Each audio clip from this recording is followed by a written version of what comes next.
নমস্কার বন্ধুরা, সিম্পল রন্ধনশালা চ্যানেলে আপনাদের সকলকে স্বাগত।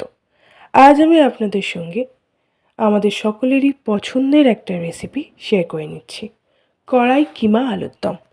আলুর দম আমরা সবাই খেয়ে থাকি, কিন্তু আজকের এই রেসিপিটা আমি একদম অন্য রকমভাবে বানাবো। তার জন্য এই আলুর দমের টেস্টটাও কিন্তু অন্যরকম হবে। তো চলুন বন্ধুরা দেখে নিই। প্রথমেই নিয়ে নিয়েছি টমেটো কুচি করে নিয়েছি।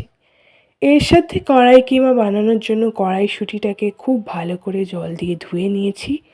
এবার কড়াইতে কিছুটা পরিমাণে জল দিয়ে জলটা বেশ খানিকটা গরম হয়ে গেলেই এবার আমি কড়াইশুঁটিগুলো একে একে দিয়ে দেব। জলের সাথে আমি সামান্য পরিমাণে লবণও দিয়েছি। কড়াইশুঁটিটাকে কিন্তু একটু সিদ্ধ করে নেব। দেখুন বন্ধুরা, এর সাথে দিলাম নুন। এবার এটাকে চাপা দিয়ে 2 থেকে 3 মিনিট এটাকে খুব ভালো করে সিদ্ধ হতে দেব। মাঝে এটা একটু নেড়ে চেড়ে দিচ্ছি। দেখুন বন্ধুরা, মটরটা কিন্তু কড়াইশুঁটিটা খুব ভালো করে সিদ্ধ হয়ে গেছে। এবার এটাকে একটি ছাঁকনিতে জলটা ঝরিয়ে নেব। এটা একটু ঠান্ডা হবে, তারপরে আমি কিন্তু কড়াই কিমাটা বানাবো। মটরশুঁটি একদম পারফেক্টলি সিদ্ধ হয়ে গেছে।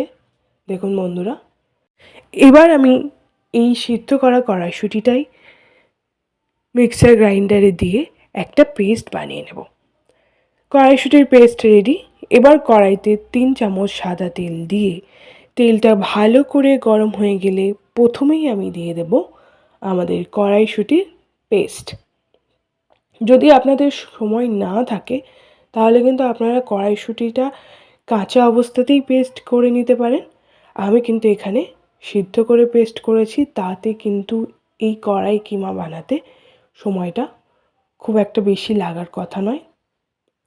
তো দেখুন বন্ধুরা, এটাকে একটু ভেজে ভেজে নেব এবং তার সাথে দিয়ে দেব 1 টিস্পুন নুন, 1 টিস্পুন চিনি।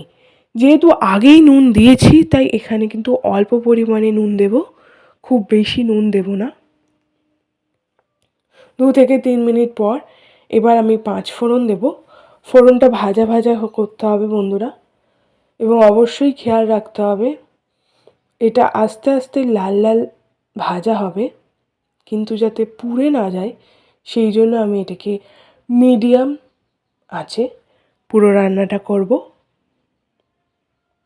দেখুন বন্ধুরা, দেখতে কিন্তু দারুণ লাগছে এবং আশা করছি খেতেও ভালো হবে। প্রায় 2 থেকে 3 মিনিট পর কড়াইশুঁটির কিমাটা রেডি। এবার এতে আমি গরম মশলা এবং ভাজা মশলা গুঁড়ো দিয়ে দেব। গোটা জিরে, গোটা ধনে, গোটা গোলমরিচ, শুকনো লঙ্কা শুকনো খোলায় ভেজে গুঁড়ো করে নিয়েছি। দেখুন বন্ধুরা, এর কিন্তু কড়াইশুঁটির যে জল জল ভাবটা ছিল সেটা কিন্তু একদম শুকিয়ে গেছে।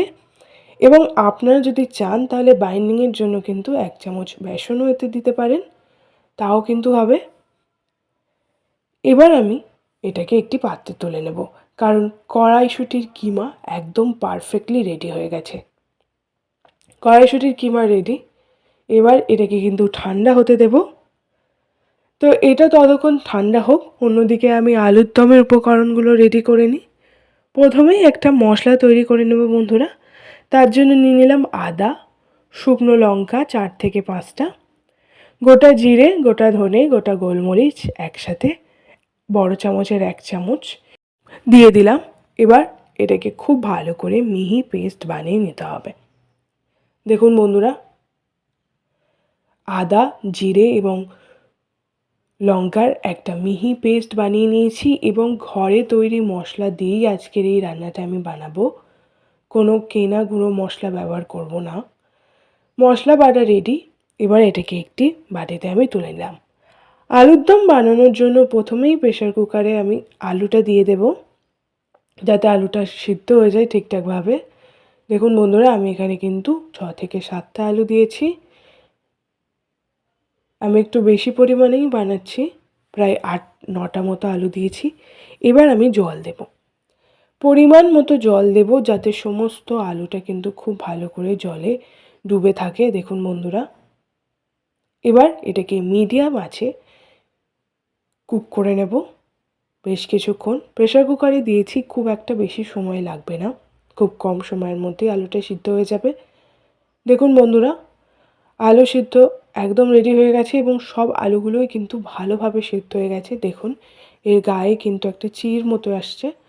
এবার আলুর খোসাটা আমি ছাড়িয়ে নিলাম। এবার এগুলোকে ভেজে নেব। তার জন্য কড়াইতে সাদা তেল দিয়ে ওই তেলেই নুন এবং হলুদ দিয়ে ওটাকে একটু ভেজে নিয়ে একে একে আমি আলুগুলো দিয়ে দেব। গোটা আলুর দম এবং কিমা কড়াইয়ের সাথে দারুণ খেতে লাগবে। লুচি, পরোটা বা পুরির সাথে কিন্তু আজকের এই রেসিপিটা একদম জমে যাবে। তো একে একে আমি সবগুলো ভেজে নেব। একটা দিক ভাজা হয়ে এসছে, উল্টো দিকটাও ভেজে নেব। সিদ্ধ করা আলু ভেজে নিলে কিন্তু টেস্টটাও ভালো হয় এবং তরকারিতে যখন আমি আলুগুলো দেব তখন ভেঙে যাওয়ার সম্ভাবনাটাও কম হয়। তো এভাবেই আমি উল্টে পাল্টে সাবধানে করতে হবে, কারণ আলুগুলো সিদ্ধ, তাই এগুলো যাতে ভেঙে না যায় সেই দিকটাও খেয়াল রাখতে হবে। দেখুন বন্ধুরা, একে একে আমি সব আলুগুলো তুলে নিচ্ছি। ভাজা আলু রেডি হয়ে গেছে। আলুর দমের আলুগুলো ভেজে নিয়েছি। এবার ওই তেলেই আমি প্রথমেই ফোড়ন দিয়ে দেব। তার আগে আমি আরও কিছুটা পরিমাণে তেল দিয়েছি এবং গোটা গরম মশলা, শুকনো লঙ্কা আর তেজপাতা ফোড়ন দিয়ে দিলাম। এবার এটা একটু ভাজা ভাজা হবে, কারণ ফোড়নের স্মেলটা বেরোবে। এরপর আমি এতে দিয়ে দেব টমেটো কুচি। টমেটো কুচিটাকেও একটু ভেজে নিতে হবে যতক্ষণ না টমেটোটা গলে গলে যাচ্ছে। এরপর আমি দিয়ে দেব টমেটোর সাথেই নুন 1 টিস্পুন। টমেটোটাকে একটু ভেজে ভেজে নেব। অবশ্যই খেয়াল রাখতে হবে যাতে মশলাটা পুড়ে না যায়, সেই জন্য মিডিয়াম আঁচেই আমি পুরো মশলাটা রান্না করব। দেখুন বন্ধুরা, টমেটোটা কিন্তু অনেকটাই গলে গলে গেছে, খুব বেশি সময় লাগবে না। এবার আমি এতে দিয়ে দেব মশলা পেস্ট, যেটা আদা, জিরে এবং লঙ্কা দিয়ে আমি বানিয়েছিলাম। সেই পেস্টটা দিয়ে এটাকে বেশ কিছুক্ষণ আমি কষিয়ে নেব। দেখুন বন্ধুরা, মশলা থেকে কিন্তু তেল ছাড়তে শুরু করে দেবে এবং আস্তে আস্তে মশলাটাও কিন্তু ঠিকঠাকভাবে রান্না হয়ে যাবে। তো এভাবেই 2 থেকে 3 মিনিট মশলা থেকে কিন্তু তেল ছাড়তে শুরু করে দিয়েছে। এবার আমি এতে দিয়ে দেবো লঙ্কার গুঁড়ো 1 চামচ। লঙ্কার গুঁড়ো দেওয়ার পর এবার আমি এতে দিয়ে দেবো হলুদ গুঁড়ো 2 চামচ। হলুদ গুঁড়ো, লঙ্কার গুঁড়ো দেওয়ার পর এটাকে আমি আবার কিছুক্ষণ কষিয়ে নেব। অবশ্যই একটা জিনিস খেয়াল রাখবেন, মশলা যেন খুব বেশি পুড়ে না যায়। এবার আমি প্রায় 1 মিনিট পর সিদ্ধ করে ভেজে রাখা আলুটা দিয়ে দেব এবং এটাকে পুরো মশলার সাথে খুব ভালো করে কষিয়ে নিতে হবে। তবে আস্তে কষাতে হবে, কারণ আলুগুলো সিদ্ধ আছে, যাতে ভেঙে না যায় সেইটা ভেবে এটাকে প্রায় 1 থেকে 2 মিনিট মশলার সাথে কষিয়ে নিলেই কিন্তু হবে। খুব বেশি কষাতে হবে না। দেখুন বন্ধুরা, এটা কিন্তু আস্তে আস্তে ঠিকঠাকভাবেই কুকড হচ্ছে। এবার আমি এটাতে দিয়ে দেব পরিমাণ মতো জল।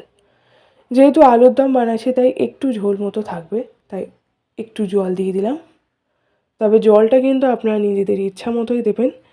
পরিমাণ মতো জল দিয়ে এটাকে একটু নেড়ে চেড়ে নেব, সমস্ত আলু এবং মশলার সাথে এটা যাতে ঠিকঠাকভাবেই কুকড হয়।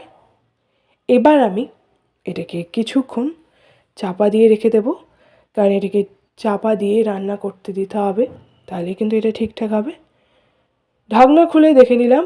এবার যে কড়াইশুঁটির কিমাটা বানিয়েছিলাম সেই কড়াই কিমাটা দিয়ে দেব।